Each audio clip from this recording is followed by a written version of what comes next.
भक्तों, हमारे सारी समस्याएं अब खत्म होने वाली हैं। इस वीडियो में वह जानकारी आपको बताया जाएंगी जो कि आपके दैनिक जीवन के लिए जाना अत्यंत आवश्यक है। लेकिन भक्तों, उससे पहले हम आपको बता दें कि यह चैनल हिंदू देवी देवताओं से संबंधित है। अगर आप वाकई में हिंदू देवी देवताओं को मानते हैं, भगवान शंकर, भगवान भोलेनाथ को मानते हैं, तो इस वीडियो को तुरंत लाइक करके चैनल को सब्सक्राइब कर ले। भक्तों, जैसा कि आप इस वीडियो में इस पौधे को देख पा रहे हैं, इस पौधे को कभी ना कभी आपने जरूर देखा होगा और नजरअंदाज भी कर दिया होगा, या फिर यह पौधा आपकी जमीन पर उगा होगा और आपने इसे उखाड़कर फेंक दिया होगा। तो सावधान हो जाइए, इस पौधे को बहुत ध्यान से देख लीजिए, क्योंकि आज के बाद आप ऐसा नहीं करेंगे। बिल्कुल सही सुना भक्तों, आपने इस पौधे के अगर आपने चमत्कारी गुण, आयुर्वेदिक गुण और तांत्रिक गुण जान लिए, तो आप इस पौधे को अपने दिनचर्या के कामों में लेकर आएंगे। सर्वप्रथम आपको एक बात बता दें, इस पौधे में भगवान विष्णु जी, भगवान शिव जी का वास होता है और इसकी जड़ में माता गंगा का आशीर्वाद होता है, माता गंगा का वास भी होता है। तो आप अपने जीवन में दरिद्रता, परेशानी से परेशान थे। दरिद्रता और गरीबी को इस पौधे के दम पर आप अपने जीवन से हमेशा हमेशा के लिए मिटा सकते हैं। आपके पास धन नहीं आ रहा है, धन आने के मार्ग इस पौधे के दम पर खो सकते हैं। आपको बता दें, माता लक्ष्मी जी का आशीर्वाद आपको मिल सकता है इस पौधे के माध्यम से। बस इस पौधे के चमत्कारी गुण को आप जान लीजिए और आपके जीवन में आ रही समस्याओं का समाधान यही पौधा आपको देगा। इस पौधे के गुण जानने के लिए आपको बता दें, इस पौधे को कई जगह लठजीरा, चिड़चिड़ा के नाम से जाना जाता है। आप भारत के किसी भी राज्य में रहते हैं, इससे फर्क नहीं पड़ता। इस पौधे के गुण को जानने के बाद इसका आपके राज्य में नाम कुछ भी हो, परंतु अगर आप इस पौधे को पा गए और इसकी तांत्रिक चमत्कारों को अपनाते हैं, तो आप लोग बहुत अमीर बन सकते हैं। दरिद्रता से आप लोगों की हमेशा हमेशा के लिए छुट्टी हो जाएगी। आप लोग को आपके भाग्य का साथ मिलने लगेगा। और सबसे जरूरी बात, अगर आप लोग नौकरी की तैयारी कर रहे थे, आपको नौकरी नहीं मिल पा रही थी, तो यह समस्या भी हमेशा हमेशा के लिए समाप्त हो जाएगी।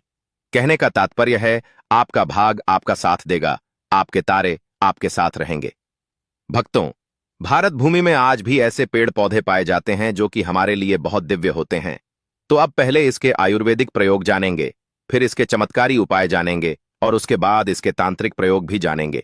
तो भक्तों, जिन्हें संतान प्राप्ति नहीं हो पा रही है, जो काफी समय से संतान प्राप्ति के बहुत से यत्न कर चुके हैं लेकिन उन्हें सफलता मिल नहीं रही है, काफी पैसा खर्च कर चुके हैं, काफी डॉक्टरी इलाज करवा चुके हैं, डॉक्टरी चेकअप सही होने के बाद भी जिनको संतान प्राप्ति नहीं हो पा रही है, तो जो लोग संतान प्राप्ति करना चाहते हैं, ऐसे व्यक्ति ध्यान से सुनिए।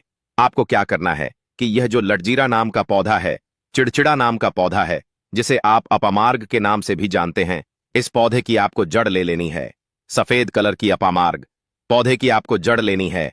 कम से कम 100 से 200 ग्राम के आसपास आपको इसकी जड़ ले लेनी है और इसे धूप में सुखा करके इसका पाउडर तैयार कर लेना है। इसके बाद महिला को मासिक धर्म के 5 दिन बाद आधा गिलास गुनगुने गर्म दूध के साथ में आपको 5 ग्राम की मात्रा में इसके बनाए हुए पाउडर को सुबह शाम खाना खाने के बाद आपको पीना है। और कौन सी गाय का दूध लेना है वह भी ध्यान से सुन लीजिए, तो कपिला गाय का दूध लेना है। ऐसा माना जाता है कि अगर नियमित रूप से 2 महीने तक जिस उपाय को हम बता रहे हैं, इस उपाय को 2 महीने तक किया जाए, तो ऐसे लोग जिनका गर्भ नहीं ठहरता, ठहरना शुरू हो जाता है। जिन माता पिता को पुत्र प्राप्ति की इच्छा है, उन्हें कपिला गाय जिसने बछड़ा दिया हो, इस गाय का आपको चयन करना है, तो बिल्कुल ही पुत्र की प्राप्ति होगी, इसमें संदेह नहीं है।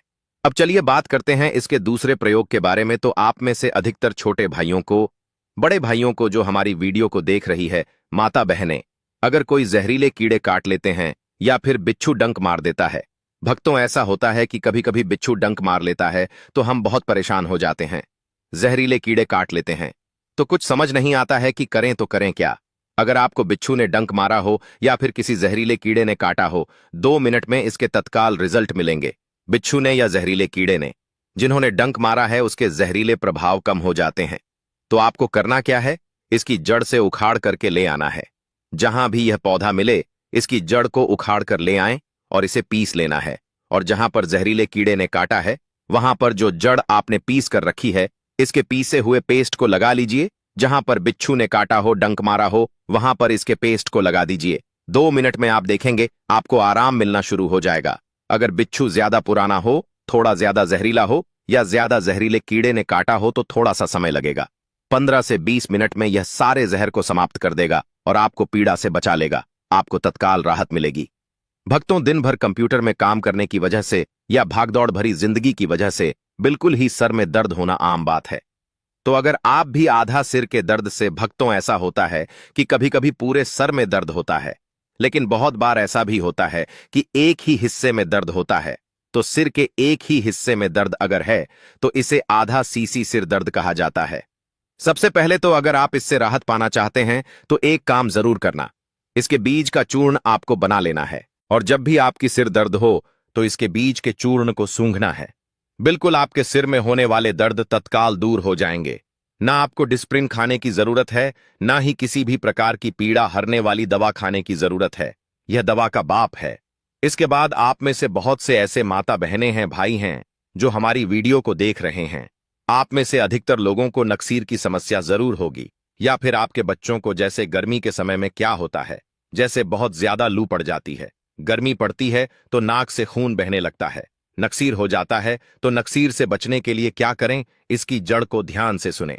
जब नसीर हो जाए तब इसकी जड़ को सूंघा देना है, तत्काल दर्द दूर होता है। या फिर नक्सीर से पहले यानी खून निकलने से पहले इसे लगाने से इस समस्या से छुटकारा मिलता है।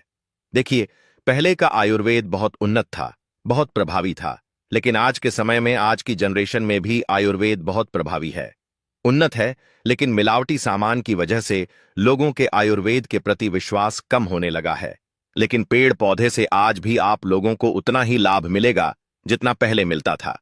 हम इस वीडियो में जितनी जानकारी बताएंगे वह सभी जानकारी उतनी ही प्रमाणित होती है, आजमाई हुई होता है। चलिए, अब हम आप लोगों को इसके चमत्कारी उपाय बताते हैं। चमत्कारी प्रयोग क्या होते थे?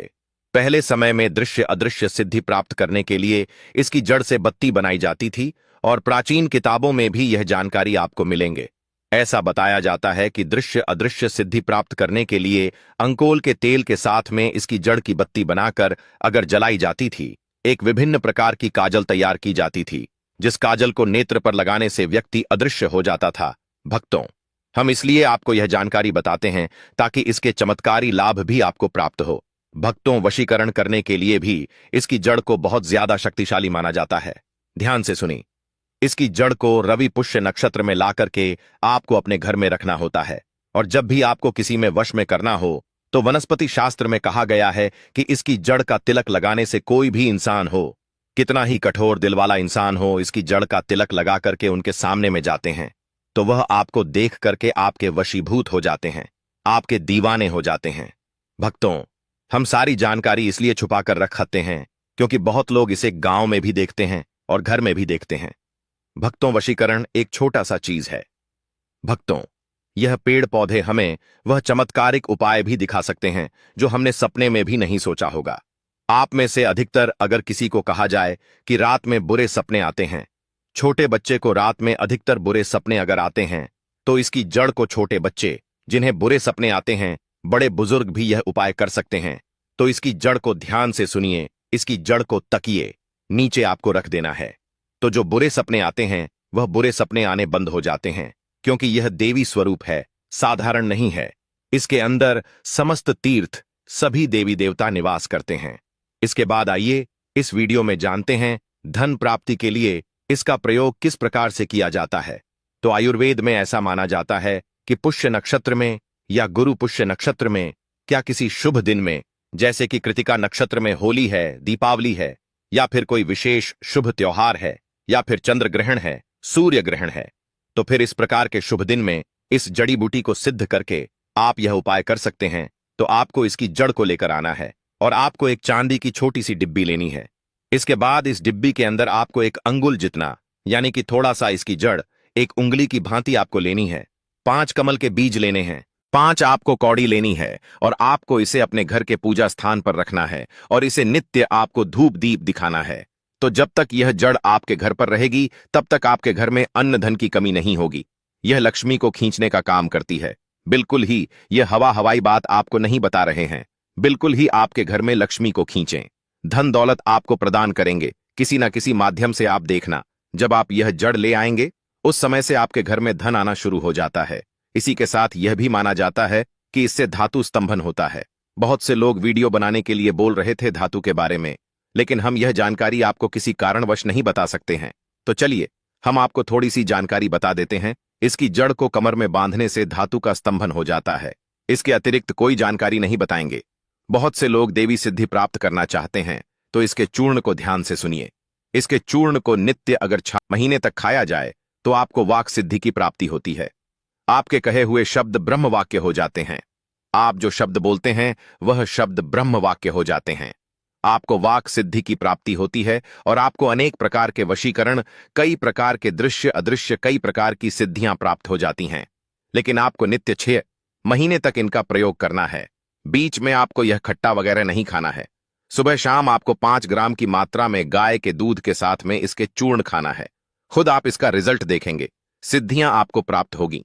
आप कमेंट में आकर हमारा धन्यवाद करेंगे। इसी के साथ भक्तों, हम आपको यह बताना चाहते हैं, यह कोई साधारण पेड़ पौधे नहीं है। हमें इसे समाप्त नहीं होने देना चाहिए, क्योंकि इसके अंदर अनेक दिव्य गुण हैं, अनेक चमत्कारी गुण पाए जाते हैं। वीडियो समाप्त करने से पहले आप सभी से यह निवेदन है कि कमेंट बॉक्स में जरूर बताइए कि इस पौधे को आपके यहां किस नाम से जाना जाता है, और इस जानकारी को आप अपने पास ही तक सीमित मत रखिए, अपने भक्तों के साथ भी शेयर कीजिए। क्योंकि भक्तों, हो सकता है आपका एक शेयर किसी की जिंदगी को बर्बाद होने से बचा ले। तो भक्तों, हमारे चैनल को सब्सक्राइब कीजिए, इस वीडियो को लाइक कीजिए। तो अब हम मिलेंगे अगले वीडियो में, तब तक के लिए राधे राधे। हर हर महादेव। दोस्तों, जय माता लक्ष्मी। आपका हमारे घर में स्वागत है। ऐसी मनोकामना कमेंट बॉक्स में आपको माता लक्ष्मी से करनी है। जब आपके हाथ तंग चल रहे हो, जब रुपए पैसे कहीं से हासिल ही ना हो पा रहे हो, जीवन में चारों तरफ से सिर्फ और सिर्फ परेशानियां आ गई हो, उनसे बाहर निकलने का कोई रास्ता ना दिखाई पड़ रहा हो, व्यापार, फैक्ट्री, नौकरी, दुकान या कुछ भी ना चल रहा हो, चारों तरफ से नुकसान ही नुकसान हो रहा हो, तो आपको यह एक उपाय सिर्फ एक दिन कर लेना है। और गुरुजी ने कहा कि आप कुछ ही दिनों में देखेंगे कि आपके जीवन में कितना बड़ा चमत्कार हुआ है। धन हासिल के नए नए मार्ग बन जाते हैं, जीवन की सारी बाधाएं समाप्त हो जाती हैं और आपको सुख समृद्धि की हासिल होती है।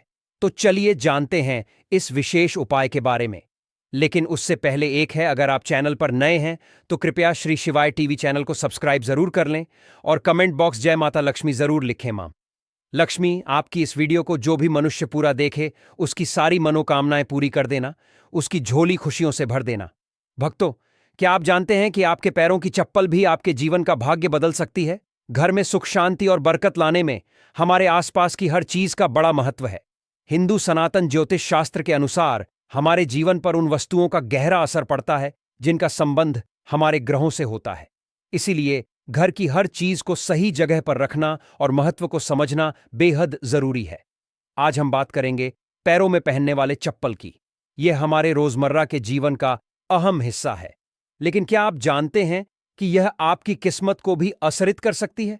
सही तरीके से रखी गई चप्पलें घर में सुख और समृद्धि लाती है, जबकि लापरवाही से रखी गई चप्पलें दुर्भाग्य और आर्थिक परेशानियों का कारण बन सकती है। भक्तों, कहा जाता है कि किसी इंसान की चप्पल देखकर उसकी आर्थिक और सामाजिक स्थिति का अंदाजा लगाया जा सकता है। सही आदतें और चप्पलों की देखभाल न सिर्फ आपके भाग्य को संवार सकती है, बल्कि जीवन को और भी सुखद बना सकती है। तो आइए जानते हैं उन महत्वपूर्ण बातों के बारे में जो चप्पलों से जुड़ी है और जिन पर ध्यान देना बेहद जरूरी है। लेकिन उससे पहले, अगर आप चाहते हैं कि मां लक्ष्मी का आशीर्वाद हमेशा आपके साथ रहे, तो इस वीडियो को लाइक करें, चैनल को सब्सक्राइब करें और कमेंट बॉक्स में जय मां लक्ष्मी हम पर और हमारे परिवार पर कृपा करें, हमारे दुख दूर जरूर लिखें। नंबर 1, टूटी या पुरानी चप्पलें। आपने अक्सर देखा होगा कि कई लोगों के घर में टूटी हुई या बहुत पुरानी चप्पलें पड़ी रहती हैं।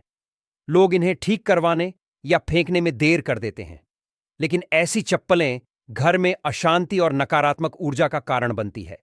इसीलिए अगर आपकी कोई चप्पल टूट जाए या बेकार हो जाए तो उसे तुरंत घर से हटा दें। नंबर 2, मुख्य द्वार पर। मुख्य द्वार घर का सबसे महत्वपूर्ण स्थान होता है, जहां से मां लक्ष्मी का आगमन होता है। अगर यहां जूतों और चप्पलों का ढेर लगा रहेगा या गंदगी होगी तो यह मां लक्ष्मी को नाराज कर सकता है। ऐसा होने से घर में आर्थिक तंगी और कष्टों का सामना करना पड़ सकता है। नंबर 3, ईशान कोण में चप्पलें ना रखें। घर के उत्तर पूर्व कोने को ईशान कोण कहा जाता है और इसे बेहद पवित्र समझा गया है। इस दिशा में भगवान का वास होता है। अगर आप इस जूते या चप्पल रखते हैं तो यह अशुभ समझा जाता है। इससे घर में नकारात्मक ऊर्जा फैलती है और दरिद्रता का वास हो सकता है। नंबर 4, चप्पलें सही तरीके से रखें। अक्सर लोग चप्पल उतारते समय उन्हें ऐसे ही फेंक देते हैं जिससे एक चप्पल दूसरी के ऊपर आ जाती है। यह एक अशुभ संकेत समझा जाता है। ऐसा करने से नकारात्मक ऊर्जा का असर बढ़ा सकता है। इसलिए जब भी चप्पल उतारे उन्हें सही से और व्यवस्थित रूप से रखें। इन छोटी छोटी बातों का ध्यान रखकर आप अपने घर में सुख, शांति और समृद्धि को बनाए रख सकते हैं। यह बातें न केवल आपके जीवन को बेहतर बनाती है बल्कि आपके आसपास के माहौल को भी सकारात्मक बनाती है। ध्यान रखें, छोटी छोटी आदतें बड़े बदलाव ला सकती हैं। अगर आपकी चप्पल उलटी हो या दूसरी चप्पल पर पड़ी हो तो यह बीमारियों का संकेत समझा जाता है। इसीलिए कोई चप्पल उल्टी दिखे तो उसे तुरंत सीधा कर दे और अपनी चप्पल को कभी भी उल्टा ना छोड़े। नंबर 5, घर में चप्पल को दहलीज पर खड़ा करके ना रखें।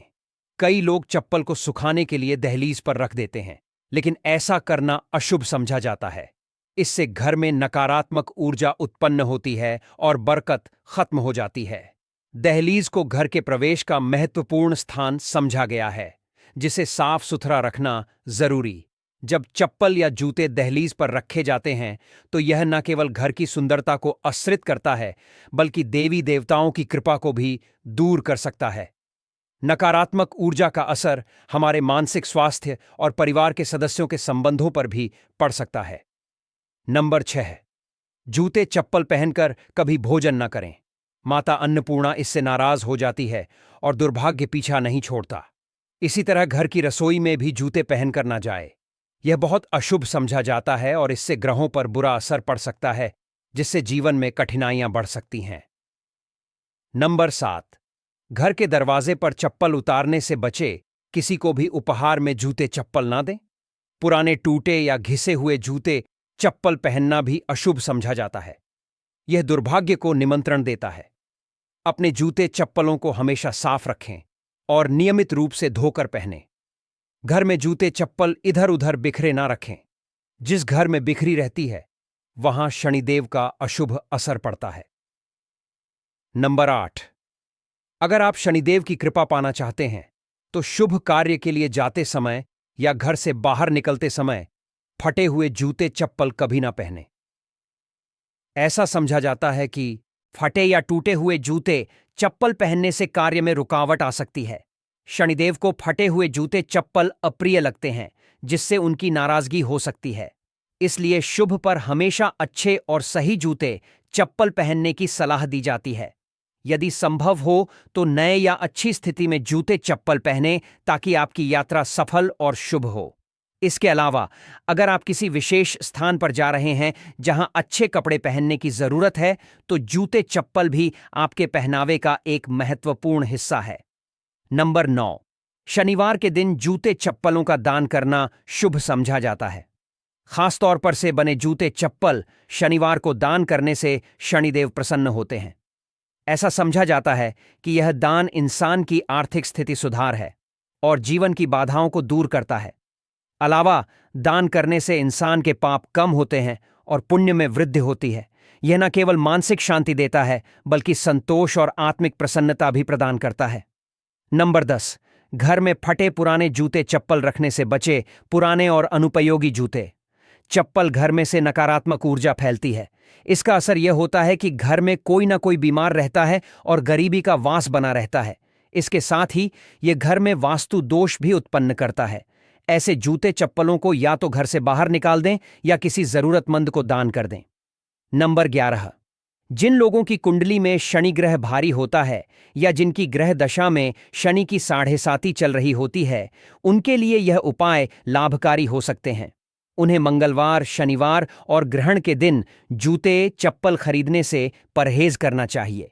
अमावस्या के दिन भी जूते चप्पल न खरीदें, क्योंकि ऐसा करना जीवन में नकारात्मक ऊर्जा और समस्याओं को आकर्षित कर सकता है।